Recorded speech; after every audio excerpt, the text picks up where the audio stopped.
오늘 함께 살펴볼 말씀은 시편 73편입니다. 시편 73편 1절에서 17절 말씀을 봅니다. 시편 73편 1절에서 17절 말씀, 길지만 저와 여러분이 한 절씩 교독하도록 하겠습니다. 제가 1절 있습니다. 하나님이 참으로 이스라엘 중 마음이 정결한 자에게 선을 행하시나.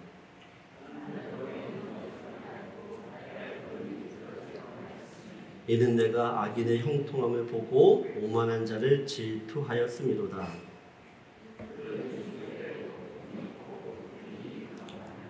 사람들이 당하는 고난이 그들에게는 없고 사람들이 당하는 재앙도 그들에게 없나니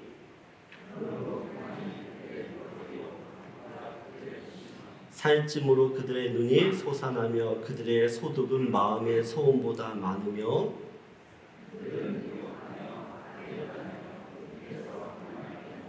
그들의 입은 하늘에 두고 그들의 혀는 땅에 두루 다니도다.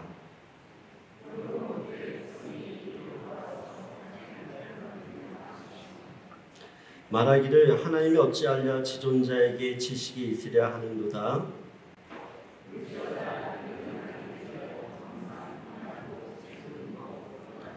내가 내 마음을 깨끗하게 하며 내 손을 씻어 무죄하다 한 것이 실로 헛되도다.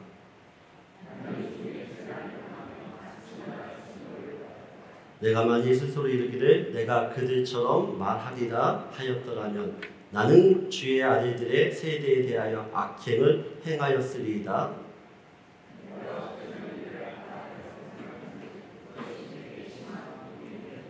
17절 같이 있습니다. 하나님의 성소에 들어갈 때야 그들의 종말을 내가 깨달았나이다. 아멘. 오늘과 다음 주 시편 73편을 좀 살펴보려고 합니다. 여러분은 하나님이 무조건 잘 믿어지십니까? 하나님 어떤 상황 속에서도 다 이해가 되세요? 믿음 생활을 하다 보면 하나님이 불편해질 때가 있습니다. 이 하나님의 불편한 그 마음 때문에 하나님을 멀리하게 되어지고 나도 모르게 하나님을 자꾸 의심하게 돼요. 그러다 보면 내가 계속 하나님을 믿어야 돼? 이렇게 신앙생활하는 거 맞나? 라는 고민을 하게 됩니다. 오늘 시편 기자가 그렇습니다. 어쩌면 오늘 시편 기자의 이 고민은 예수를 믿는 모든 성도의 고민이기도 해요. 오늘은 하나님이 불편합니다 라는 제목으로 시편 기자가 어떻게 하나님에 대한 그 불편한 마음을 해결하고 믿음을 지켰는지 좀 살펴보려고 합니다. 오늘 1절을 보게 되어지면 한번 같이 읽겠습니다. 하나님이 참으로 이스라엘 중 마음이 정결한 자에게 선을 행하시나 라고 이야기합니다. 시편 기자는 지금 하나님을 어떤 분으로 믿고 있습니까? 시편 기자가 생각하는 하나님, 그 하나님은 어떤 하나님입니까? 오늘 1절을 보게 되었으면 마음이 정결한 자에게 선을 베푸시는 하나님입니다. 마음이 착하고 깨끗하고 의롭고 정직한 사람에게 선을 베푸시는 하나님이라는 거죠. 다시 말해 착하게 살면 반드시 복을 주시는 분이 우리 하나님이라는 것입니다. 선을 행하시나라는 이 말씀 안에는 하나님은 단지 선만 베푸시는 하나님이 아니라 악도 징벌하시는 하나님이라는 뜻을 내포하고 있어요. 여러분, 내가 사람들이 믿고 있는 신들이 있잖아요. 근데 그 사람들이 믿고 있는 신과 또한 지금 시편 기자가 믿는 하나님, 어떻게 보면 다른가요? 같은가요? 우리가 믿는 하나님도 착한 사람에게 복을 주고 나쁘게 행동하면 벌을 주는 하나님으로 믿죠.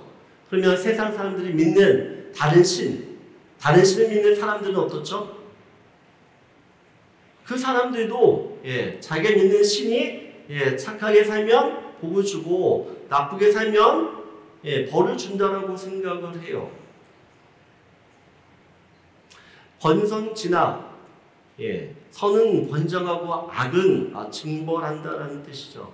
사필 규정 모든 일은 반드시 선으로 마친다라는 겁니다. 인과응보. 좋은 행동은 좋은 결과를, 나쁜 행동은 그에 따른 나쁜 결과가 초래된다라는 것입니다. 이런 사자성어는 사람들이 믿는 신을 이야기하고 있어요. 그러면 우리는 어떠냐는 것이죠. 우리가 믿고 있는 하나님과 세상 사람이 믿고 있는 그 하나님, 그 신 무엇이 다른가입니다. 무슨 차이가 있는가? 여러분, 내가 믿는 하나님이 어떤 하나님인지를 알아야지 하나님을 오해하지 않습니다. 하나님을 내 식대로 믿지 않아요. 하나님을 바르게 믿기 위해서는 하나님에 대한 바른 지식을 가져야 됩니다. 바른 지식이 바른 믿음을 갖게 하기 때문이에요. 오늘 2절 보면 시편 기자가 지금 하나님 때문에 엄청난 시험에 빠집니다. 2절을 보게 되었으면 같이 읽겠습니다. 나는 거의 넘어질 뻔하였고 나의 걸음이 미끄러질 뻔하였다. 여러분, 시편 기자에게 무슨 일이 있었길래 지금까지 믿었던 그 하나님에 대한 신뢰와 확신은 무너지고 믿음을 더 이상 지탱할 수 없는 그 지경에까지 이르게 되었냐라는 것입니다. 3절 보면 그 이유가 있죠. 이는 내가 악인의 형통함을 보고라고 이야기합니다. 시편 기자는 악인의 형통함, 그 평안함 때문에 하나님께 시험이 들었어요. 악인들의 형통함이 어느 정도 있길래 이 믿음이 송두리째 흔들리고 있냐는 것입니다. 4절, 5절 보게 되었으면 같이 있습니다. 사람들이 당하는 고난이 그들에게는 없고 사람이 당하는 재앙도 그들에게는 없나니. 여러분, 살면서 누구나 겪는 고난, 고통, 사고, 질병들이 하나 정도는 있어요. 하나. 어떤 사람은 비즈니스를 하면서 물질 때문에 어려움을 겪습니다. 어떤 사람은 인간관계의 어려움, 사회생활 때문에 힘이 들죠. 어떤 사람은 가족 간의 단절 또한 불안 때문에 힘들어요. 어떤 사람은 이 자녀의 문제로 인하여 가슴이 아픕니다. 겉으로 보면 나 행복해 보여도 속을 들여다보면 가정 안에 말 못하는 그런 문제 한두 가지는 다 담고 있어요. 그런데 오늘 시편 기자가 본 악인들은 어떤 고난, 어떤 고통, 사고, 재앙, 질병, 아픔, 슬픔이 없어요. 너무 멀쩡한 거예요. 너무 멀쩡하게 너무 잘 살아요. 모든 부정과 불의와 불법과 나쁜 짓은 다 하는데 아무런 문제가 없는 겁니다. 어떻게 저렇게 잘 살 수 있을까? 야, 저 정도 악하게 살면, 저렇게 나쁘게 살면 무슨 문제가 있어야 정상인데 이 사람은 아무런 문제가 없는 거예요. 여러분, 악한 사람들이 잘 살고 잘 된다라는 것은 착한 사람들이 그만큼 피해를 보고 있다는 거죠. 힘들게 어려움을 당하고 있다는 것입니다. 오늘 7절을 보게 되어지면 이 악한 사람들의 상태를 보면 같이 읽겠습니다. 살찜으로 그들의 눈이 솟아나며 그들의 소득은 마음의 소음보다 많으며 라고 이야기합니다. 이 약한 사람들은 하는 일마다 대박을 쳐요. 믿는 우리들은 하는 일마다 족족 힘든데 이 사람은 뭐 하나 주식, 뭐 투자하면 여러분, 악한 사람의 형통함은 착하고 선한 사람에게는 재앙 같은 일입니다. 세상에 신이 있으면 저런 악행을 저지른 사람 반드시 벌을 받아야 됩니다. 그런데 이 세상에는 권성진학, 사필규정, 인과응보로는 인과응보와는 전혀 상관없이 형통한, 성공한, 너무 잘 사는 악인들이 많아요. 저들의 삶은 무사태평, 무병장수, 허위호식.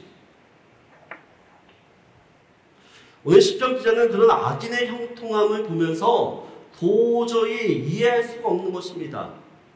그래서 하나님께 묻고 있는 거죠. 하나님은 왜 저런 악한 사람들을 그냥 내버려 두십니까? 왜 벌하지 않습니까? 내가 믿는 하나님은 저런 사람들은 어떻게 해요? 벌을 주셔야지만 맞는 하나님이에요. 마른 하늘에 날벼락을 쳐서 날벼락을 맞게 하든지 아니면 무슨 암에 중증 병에 걸려 시한부 인생으로 고생 살다가 그렇게 죽어야 되는 게 맞는데 전혀 그런 일이 없는 거죠. 전혀. 여러분 나이가 좀 있는 분들은 다 아는 말 99881234라고 하는 걸 아십니까? 99881234 99세까지 팔팔하게 건강하게 살다가 2, 3일 아프고 죽자. 이게 99881234입니다. 여러분 일생을 나쁜 짓만 골라 하다 살았는데 이렇게 죽으면 열받죠.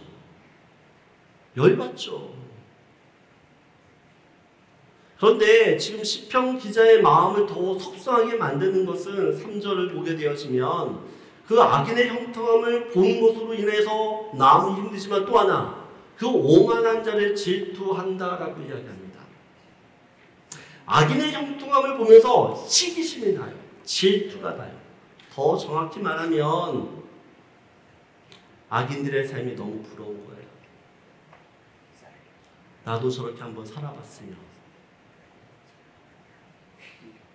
바닷가가 보이는 전망 좋은 그 집에서 좋은 차에 좋은 요트에 각종 명품에 크루즈 여행을 하는 그들을 보면서 욕이 나오는데 마음 한편으로는 부러운 거예요.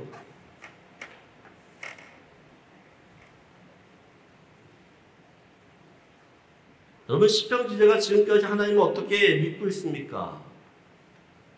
그의 고백대로 하나님 앞에 한 점 부끄럼 없이 살고 있어요.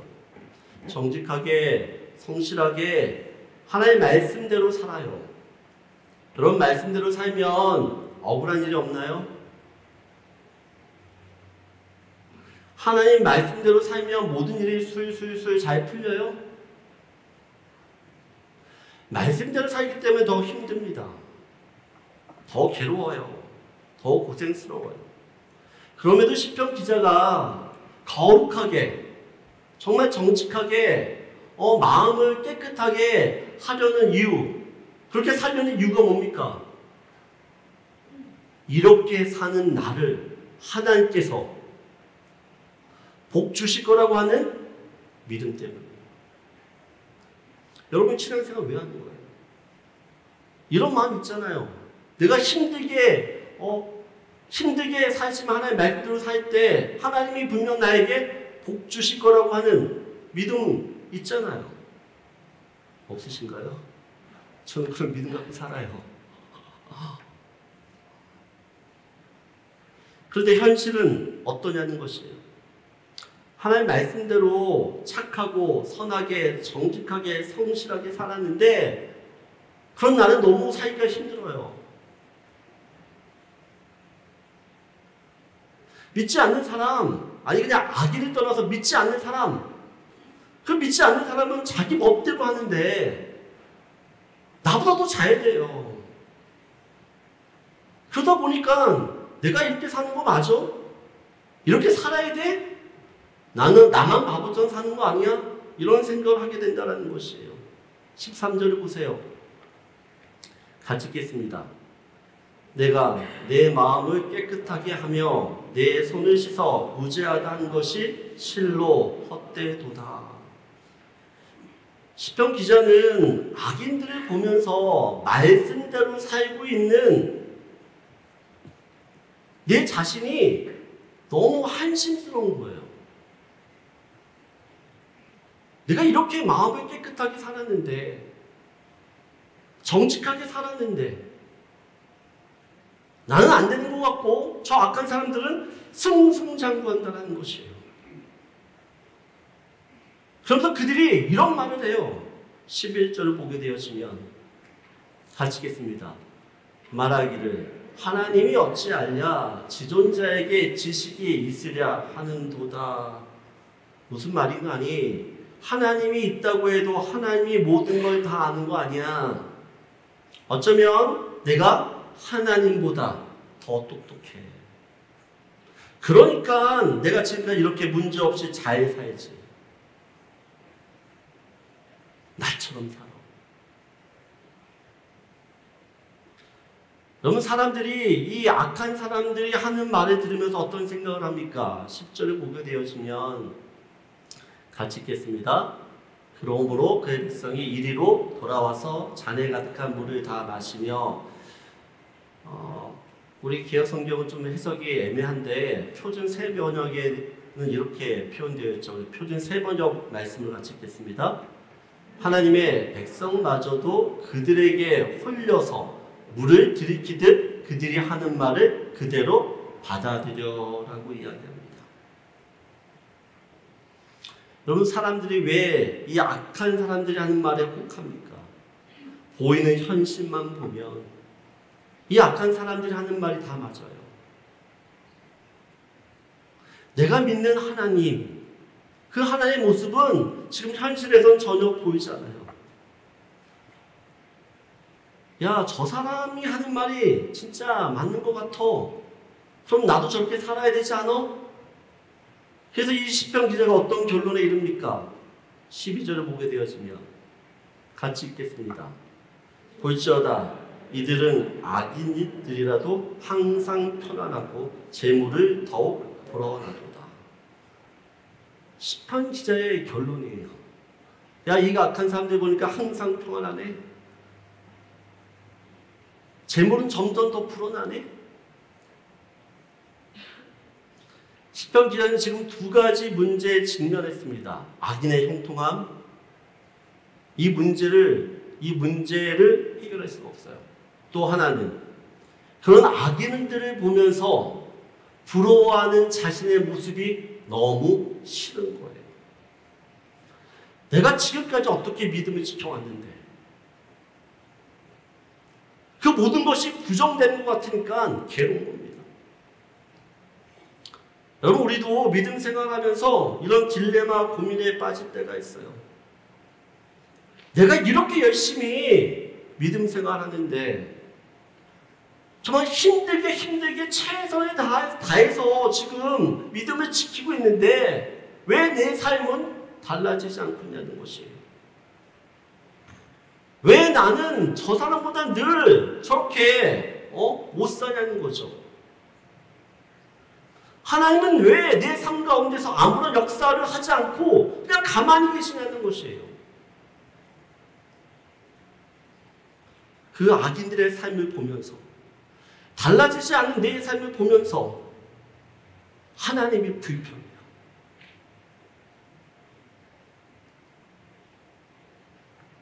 그런 불편함 때문에 자꾸 삐뚤어진 마음을 갖게 되는 겁니다. 삐딱하게 신앙생활을 하게 되어져. 시편 기자도 자신의 이런 문제를 해결하려고 애를 써보는데 안 되니까 더 고통스러워요. 16절을 보게 되어지면 내가 어쩌면 이를 알까요? 생각한즉 그것이 내게 심한 고통이 되었더니. 자기가 생각하는데 어떻게든 하나님을 이해해 보려고 하는데 이해가 안 되는 거죠. 17절. 근데 이 시편 기자에게 반전이 일어납니다. 반전. 17절 같이 읽겠습니다.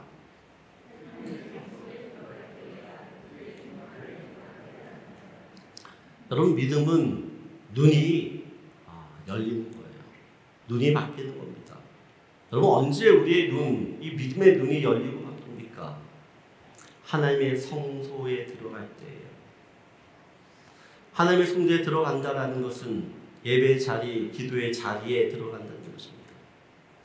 우리는 예배가 능력이라고 이야기하죠. 어떤 능력입니까? 예배 통해 내가 가지고 있던 이 생각들이 깨어지는 것이에요. 나를 둘러싸고 있는 세상적인 사고, 그 사고들이 무너지는 것이에요. 그래서 예배는 영적인 시각 교정이 일어나는 시간입니다. 여러분, 우리 믿음이 새로워지려면, 우리 믿음의 눈이 열려지려면 예배 자리 가운데 있어야 돼요. 그 하나님의 말씀을 통해 어떻게요? 믿음이 새로워진다는 것입니다. 오늘도 17절을 보기도 이렇게 해요. 하나님의 성소에 들어갈 때야 내가 깨달았나이다 라고. 내가 깨달았나이다. 내가 알지 못했던 그 사실, 이해되지 않았던 그 사실들이 예배를 통해서 어떻게 해요? 갑자기 깨우침이 오는 거예요. 깨달음이 있는 것이에요. 여러분, 예배를 통해서 하나님이 주신 은혜가 임하게 되었으면 이성적으로 생각했던, 근데 그 이성적으로 생각했는데 이해가 안 됐던 그 모든 것들이 하나님의 그 시각과 하나님의 시선으로 인하여 바뀌게 되는 거죠. 이해가 되어지는 겁니다. 하나님 어떤 하나님이시냐? 나에게 깨우침, 깨달음을 주시는 하나님이세요. 이 시편 기자는 성소에 들어가기 전까지는 악인의 형통함 때문에 믿음이 흔들리고 또한 신앙의 혼란을 경험했어요. 하나님 정말 살아계셔? 내가 이런 하나님 믿어야 돼?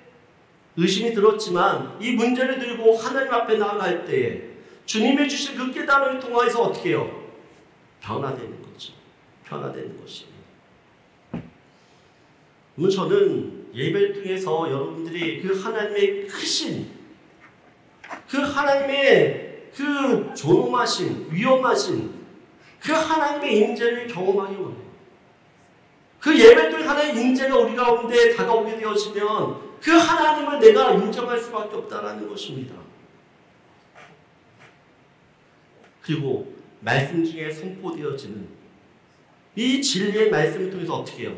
내가 가지고 있던 의심과 의문들이 해결이 되어지는 거죠.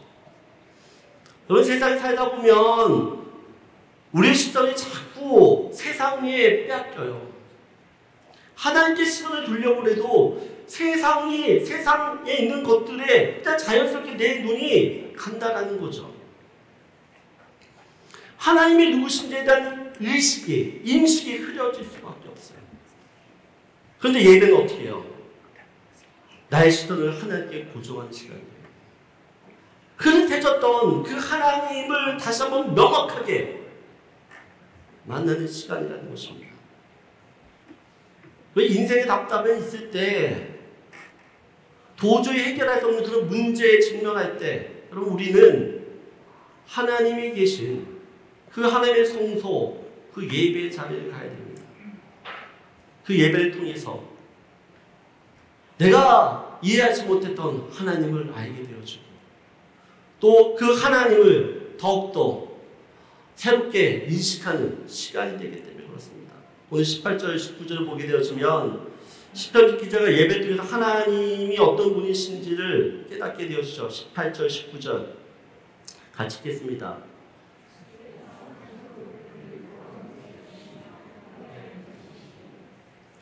19절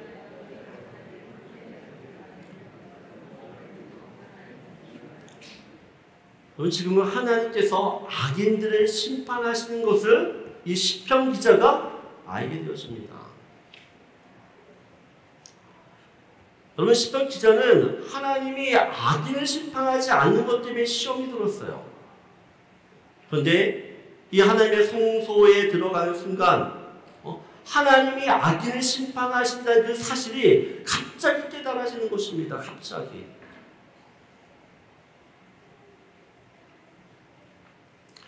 여러분, 하나님의 심판 중 가장 무서운 심판, 그 심판이 유기입니다. 유기.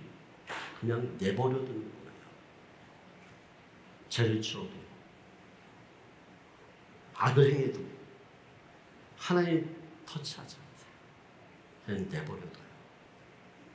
갈 때까지 그냥 내버려둬요. 왜요?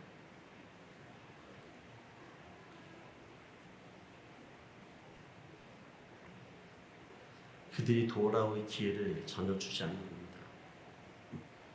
로마서 1장 24절을 보게 되어지면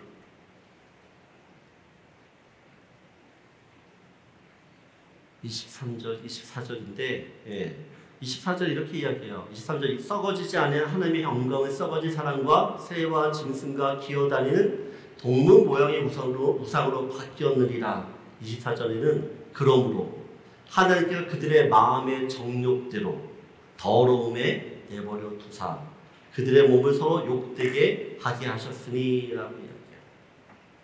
하나님께서 그냥 죄 짓는 대로 내버려 두셔요. 왜요?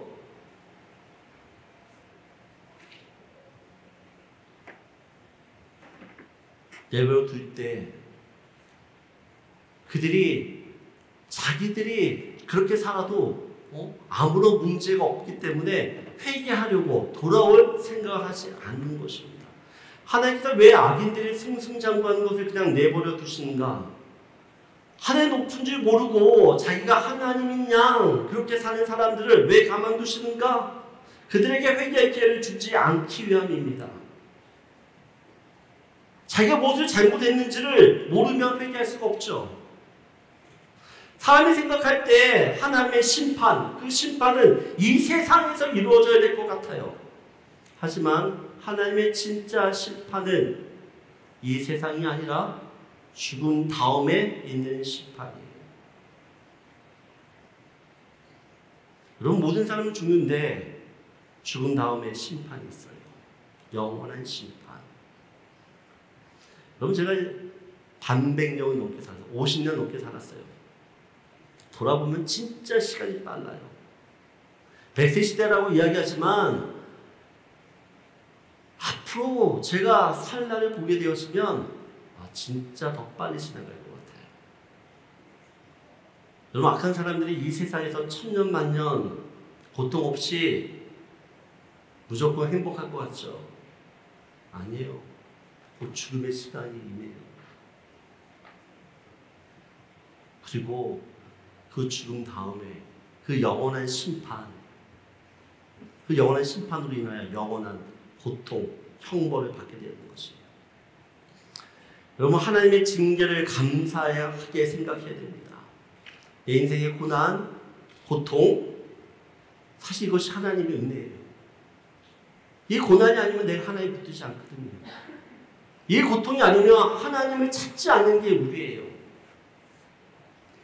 여러분, 하나님의 심판, 징계는 하나님의 사랑의 표현이기도 합니다. 그래서 성경 이야기하죠. 징계가 없으면 자식이 아니라.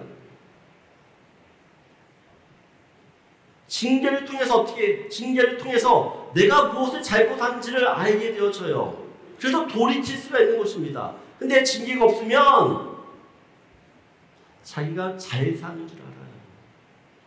그래서 어떻게 계속해서 킥고잉 하는 겁니다. 그 삶을.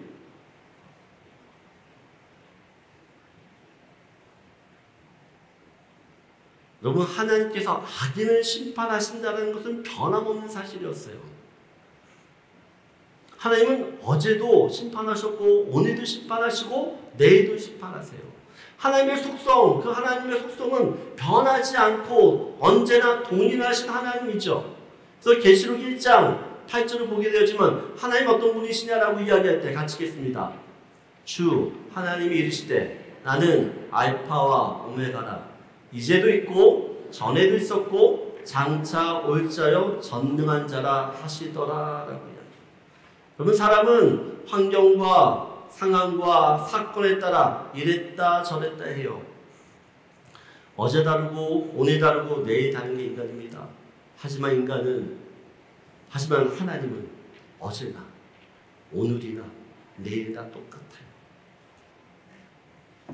똑같은데 사람 눈에는 달라 보여. 하나님이 왜요? 현실만 보니까, 지금 내 상황만 보니까. 내가 알고 있는 하나님은 이런 상황과 환경이라면 반드시 벌어주셔야 되는데 하나님은 그냥 가만히 있는 것처럼 보이니까 이상한 거죠. 달라지지 않는 그 현실 때문에 하나님을 믿기가 점점 어려워져요. 근데 믿음이 뭡니까? 믿음, 눈에 보이는 걸 믿는 게 믿음이 아니죠. 눈에 보이지 않는 것을 믿는 게 믿음이라고 이야기해요. 우리가 자꾸 믿음이 흔들리는 이유는 하나님을 보이는 상황에만 자꾸만 국한시키기 때문에 그래요. 내 보이는 이 현실에서 하나님이 뭔가를 해주기를 원하기 때문에. 우리는 하나님의 축복을 이 세상에서 성공하고 잘 사는 것만으로만 생각할 때가 많아요. 하나님 진짜 축복이 뭡니까? 다음 주에 살펴보겠지만 하나님을 가까이 하는 게 진짜 복이라고 이야기해요. 그게 왜 복인지 다음 주에 살펴볼 거예요. 시편 기자는 하나님의 성소에 들어와 그 예배하고 기도하는 중에 눈이 열려요. 내가 살고 있는 세상이 전부가 아니구나. 이 세상의 심판이 끝이 아니구나. 그런 하나님의 이해가 생기면서 지금까지 자기가 가졌던 하나님에 대한 오해, 그 불신들이 다 풀리는 것입니다. 여러분, 예배가 너무 중요해요. 예배는 세상에 더러워진 우리의 영혼을 새롭게 깨끗게 하는 시간이에요. 세상에 한눈 팔려있던 우리가 다시 한번 하나님께 집중할 수 있는 시간이에요. 현실 세계 가운데 살고 있는 우리에게 이 현실 세계가 전부가 아니고 진짜 세계가 있어. 영원한 하나님 나라. 그것을 바라봐야 되는 것이야 라고 예배도 알게 되는 거죠. 여러분, 주일 예배의 한 시간을 우습게 여기시면 안 됩니다. 이 주일에 드리는 이 한 시간의 예배가 우리의 영혼을 살리고 우리의 인생을 살리고 우리의 미래를 사실 좌우해요. 왜 예배에 목숨을 걸고 왜 예배에 자신의 모든 걸 다 드리라고 하는지 여러분 이해하셨으면 좋겠어요. 이 예배 통해 하나님을 만나게 되어지면 그 하나님의 불편한 마음들이 다 사라지게 되어집니다. 저는 예배를 드릴 때마다 여러분들이 그 하나님의 지식들이 점점 커졌으면 좋겠어요. 내가 이해하지 못했던 하나님에 대한 오해들이 해결되어지고 편견들이, 잘못된 지식들이 교정되기를 원해요. 하나님이 예배 가운데 찾아오시게 되었습니다. 내가 이해하지 못했던 그 모든 이해들이 한순간에 다 깨달아지는 것입니다. 그 하나님의 계획과 섭리들을 다 받아들이게 되는 것입니다. 그리고 흔들렸던, 무너졌던 그 믿음들을 다시 세우게 되는 것입니다. 하나님이 불편하신 분 계십니까, 지금? 왜 불편하십니까? 하나님에 대한 인식과 의식이 넓어지고 깊어져야 됩니다. 하나님은 내 이성으로 이해도 되지만 사실 하나님의 은혜가 임하게 되었으면 그 하나님을 더 이해해야 돼요. 그 하나님 주신 그 깨달음, 그 깨달음의 은혜들이 여러분들이 더 하나님을 가까이 하게 되어지는, 그 하나님을 더욱더 사랑하게 되어지는 시간들이 되었으면 좋겠습니다. 인생의 고민, 답답한 질문 있을 때마다 예배의 자리를 지키십시오. 하나님을 예배할 때 하나님의 은혜가 여러분을 새롭게 할 것입니다. 내가 보지 못했던, 내가 알지 못했던, 내가 이해할 수 없었던 그 모든 것들이 하나님으로 인하여 다 이해되어지고, 그리고 우리가 하나님께 감사가 넘치는 그런 삶으로 변화되게 되어지고 있습니다.